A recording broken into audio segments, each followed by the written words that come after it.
Hoje aqui no canal Modernidade e Ciência, eu preparei uma análise antropológica para compartilhar com vocês. Fruto de uma recente viagem que eu fiz ao belíssimo estado do Ceará, e eu na viagem de volta eu decidi me aprofundar um pouco dentro do lado antropológico do estado do Ceará, que eu quero então compartilhar com vocês. Então, para aqueles que não me conhecem, sou Paulo Bittencourt. Aqui é o Modernidade e Ciência, que discute assuntos que misturam um pouco da sociedade, um pouco de ciência, sempre falando um pouco de assuntos fora da caixa. Então peço aí que já, para aqueles que gostarem, se inscrevam no canal, coloquem o seu joinha e vamos em frente. Alguns dados iniciais a respeito do Ceará que é importante para nos situarmos, né? O Ceará conta com praticamente 149 mil quilômetros quadrados. Se nós pegarmos a região do Nordeste, o Ceará representa 9,37% da área do Nordeste, com uma população que não é pequena, uma população de 9 milhões, estimada, né, para 2022, de 9 milhões 250 mil habitantes. Seria então, se esses dados se confirmarem a partir do censo que será feito agora em 2022, o 8º estado mais populoso do Brasil, né? Apesar disso, a densidade de pessoas pelo Ceará é de 62 pessoas por quilômetro quadrado, nesses 149 mil quilômetros quadrados, né? O interessante é que o estado de São Paulo, fui fazer uma comparação, ele tem 100 mil quilômetros quadrados a mais. Então nós estaríamos falando aí de 249 mil quilômetros quadrados no estado de São Paulo, né? E a densidade populacional é de 188 pessoas por quilômetro quadrado. Então, mesmo o estado de São Paulo sendo 100 mil quilômetros quadrados maior, a densidade populacional simplesmente é da ordem assim, de 3 vezes a densidade do Ceará. Então, vocês já podem imaginar, pela extensão do Ceará, as pessoas, evidentemente que nas cidades maiores, principalmente em Fortaleza, tem um adensamento maior, mas no sertão cearense a densidade de pessoas é muito baixa, né? Essa é uma característica interessante porque o Ceará ele possui 55% da chamada caatinga brasileira está no estado do Ceará, ele que reúne esse bioma em 55%, né? Agora, isso não impede que ele tenha considerado aí pelo IDH a melhor qualidade de vida praticamente da região norte e nordeste, e do próprio Nordeste o 2º índice de desenvolvimento humano. Então, por que eu no início disse que eu quero compartilhar com vocês algumas questões antropológicas? Mesmo em situações climáticas tão inóspitas como encontramos na maior parte do Ceará, eles conseguem realmente superar essas dificuldades e têm superado isso. E na minha visão, com o uso cada vez mais abundante de energia eólica e energia fotovoltaica, o Ceará vai se tornar totalmente ali autossuficiente, por exemplo, energia, chegando ao ponto de essas dificuldades com dessalinização da água, tudo uma questão de custo. Com a abundância de energia que eles têm, eles podem de fato extrair essa água do subsolo, e o que hoje parece ser muito custoso, em alguns dezenas de anos pode se tornar uma coisa trivial, né? Tudo uma questão da diminuição do custo dessa energia limpa que vem. Tanto o Ceará é beneficiado tanto pela brisa constante, né? Tanto pelo número de dias de sol. Então é uma competência que o que é uma dificuldade num certo momento pode se tornar uma vantagem competitiva em outro. E como escritores brasileiros já escreveram a respeito, essas dificuldades daquele que vive no sertão o transforma realmente num ser muito forte, muito resiliente, muito determinado, com muita garra, que eu vou mostrar aqui para vocês. Por exemplo, não foi por mero acaso que em 1884 o estado do Ceará foi o primeiro do Brasil a unilateralmente proclamar a abolição da escravatura. Então, o Estado brasileiro, onde primeiro se aboliu a escravidão, antes mesmo de 1888, foi no Ceará. Outra coisa curiosa é a ligação, já de tanto tempo, com essas questões da natureza no Ceará, que eu sugiro que vocês observem, por exemplo, o bonito brasão do Ceará. Eu gosto muito de heráldica, que é a ciência que cria essa lógica da interação visual. Isso tem a ver com a antropologia. A antropologia também estuda muitas questões de sinais, símbolos, significados, né? O que na semiótica ela vai também num aprofundamento. Observando então o brasão do Ceará, apesar de ele ter sofrido uma modificação ali por volta dos anos 1967, retirando ali os ramos, né, de algodão, né, que existiam ali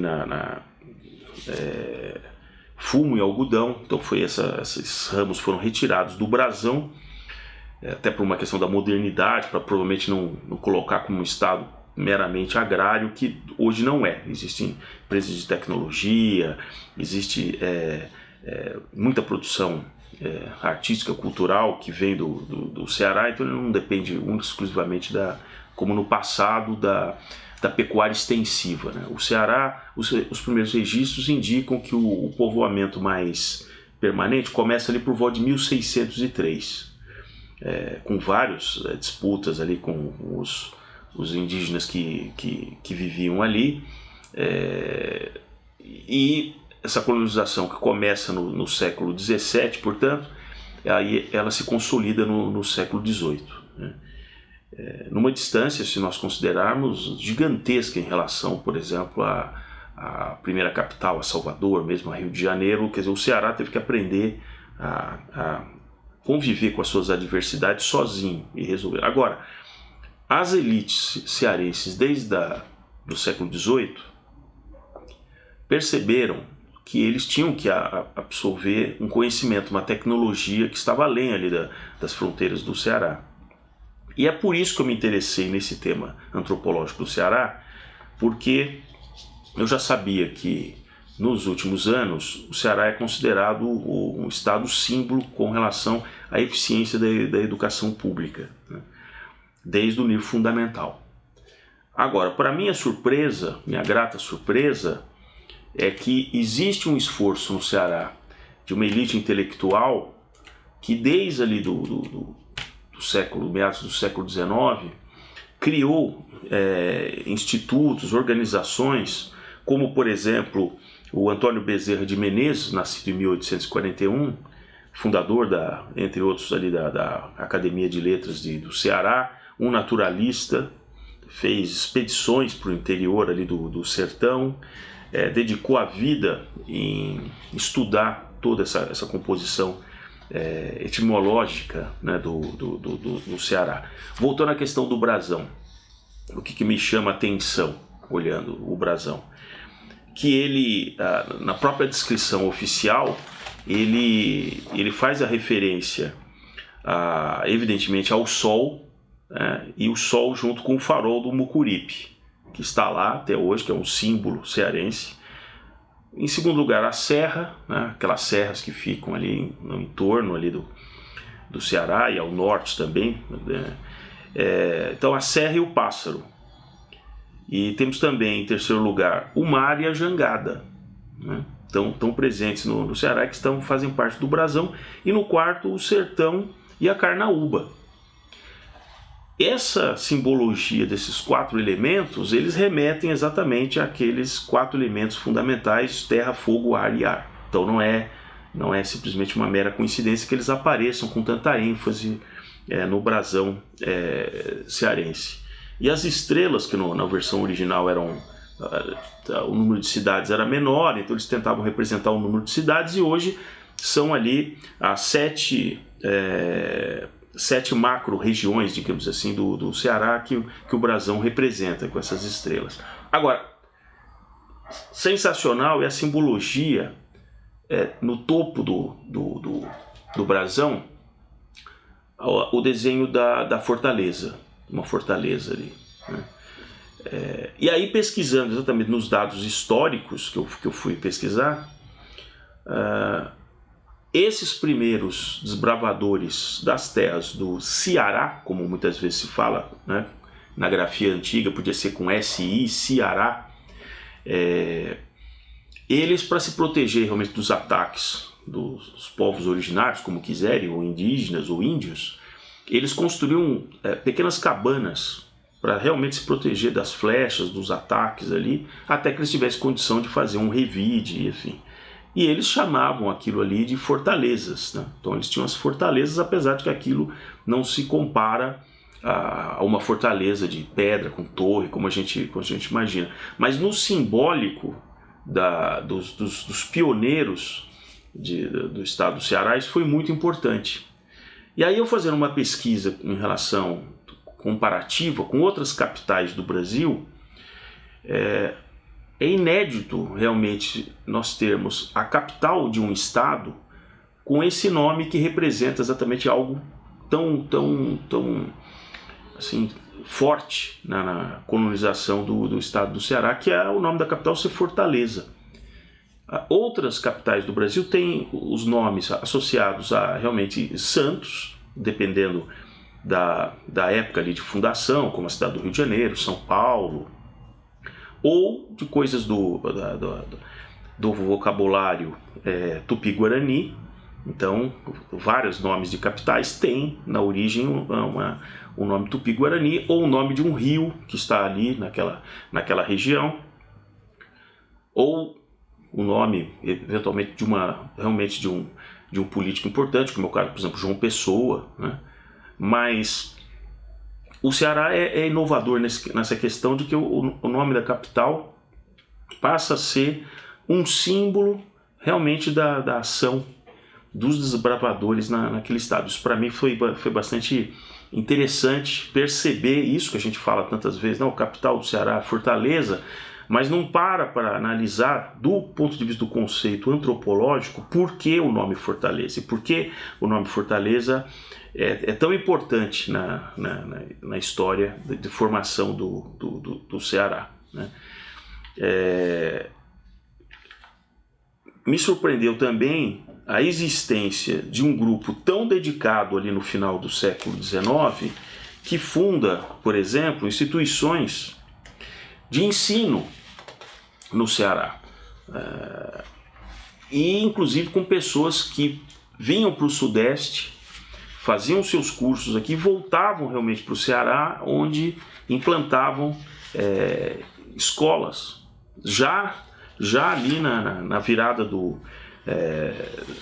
século XIX para o século XX, como por exemplo o Instituto de Humanidades, né, que era o nome que foi dado, né, baseado naquilo que eles haviam aprendido na metodologia do que seria hoje conhecido como Colégio Pedro II. Então eles levaram isso para a criação de escolas como o Liceu do Ceará. Então, muito interessante. Então, o sucesso, passados aí mais de 100 anos, da educação ser um projeto de Estado, digamos assim, não de governo, é muito interessante. Isso é muito interessante, porque as elites intelectuais, por exemplo, do Ceará, nunca se esqueceram de que o diferencial para um Estado com tantas adversidades como eu digo, estaria realmente na educação, né? Então fica aqui esse breve comentário do ponto de vista antropológico, que tudo tem uma história e dependendo das decisões de que cada sociedade elas venham a tomar, os desdobramentos disso, o sucesso ou o fracasso, pode estar realmente muito relacionado, independente de fatores naturais, recursos naturais que são descobertos, né, podem muitas vezes estar muito determinados pela inteligência, pela vontade das pessoas em construir alguma coisa que fique para a posteridade. Porque descobrir simplesmente petróleo, minério, não necessariamente pode te levar para um nível de igualdade na sociedade ou de prosperidade social, né? Em muitos lugares a gente tem várias experiências pelo mundo que essa prosperidade abrupta material não conduziu a uma sociedade melhor. Então eu não tenho dúvida desse breve estudo que eu fiz a respeito do Ceará, e vou deixar aqui algumas das imagens que eu fiz no retorno à Fortaleza, trechos de Caatinga, da estrada, onde você sente realmente ali, você se sente bastante pequeno, né? Frente a todo aquele espaço aberto, toda aquela imensidão, com pouquíssimas pessoas que você possa encontrar naquilo que quem está acostumado num adensamento como no estado de São Paulo de 3 vezes mais por quilômetro quadrado, e sem falar no sertão, que aí devem ser um número muito menor, com certeza, do que 62 pessoas por quilômetro quadrado. Então, sem dúvida que esses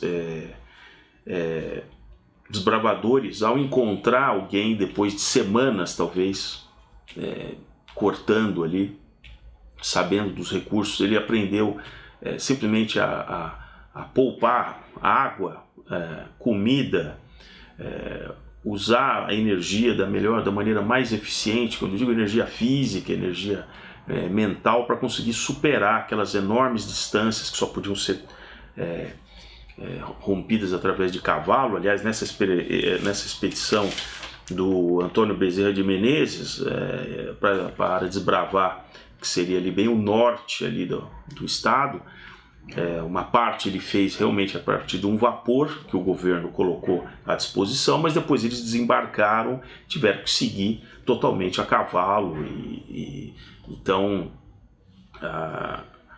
os desafios para esses desbravadores foram muito intensos, né? E ainda assim é bem nítido que o efeito valioso da cultura, do compartilhamento, seja de festas, seja de tipos de comida, formas de manusear vários dos elementos, se traduziram realmente na união, para quem conhece a Caatinga, seja da vestimenta do vaqueiro, o tipo de proteção do sol, o cuidado ali com o animal, o tipo de vegetação, tudo isso acabou também dando uma unidade para o povo cearense, que em outros lugares, quando a gente compara, isso é muito estudado desde o início do século XX pelo George Simmel, por exemplo, que ele estuda muito as cidades, o crescimento das cidades a partir do final do século XIX. Ele destrói um pouco isso, pelo fato das pessoas não se conhecerem, não terem a menor empatia em relação a pessoas que ela mal conhece.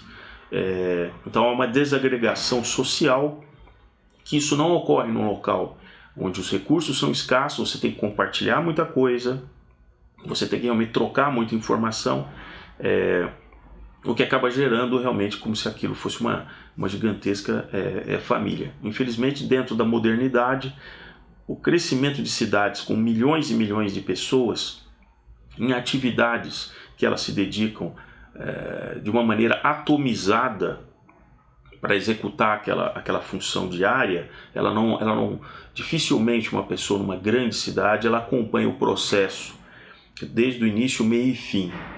Já quem está num ambiente desse, ele sabe os propósitos de cada semente que é plantada, da água, do recurso hídrico que está ali, do transporte que ele vai levar, daquilo que ele vai processar. Então ele se sente muito mais integrado, ele sabe o papel que ele tem num contexto de uma solidariedade e de um compartilhamento muito maior do que simplesmente quem ouve tocar o sinal para ir embora de uma fábrica ou de um estabelecimento, e ele parte dali, e ele não precisa ter noção de qualquer pessoa que está ali ao seu redor, quando ela está indo para casa, do que aquelas outras pessoas fazem ou deveriam fazer.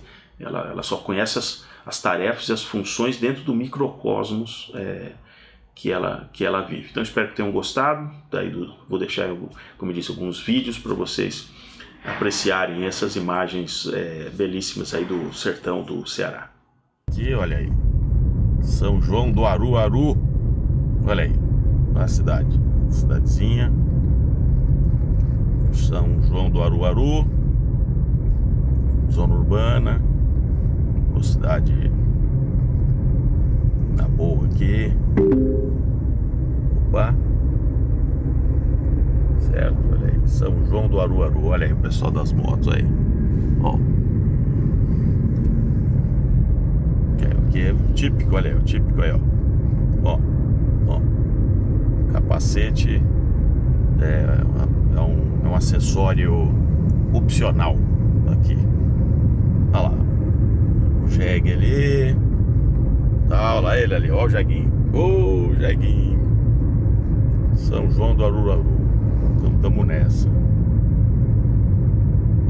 Olha lá, Posto Aruaru. Posto Aruaru.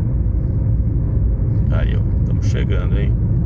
Chegando em Chorozinho. Chegando em Chorozinho para uma parada técnica.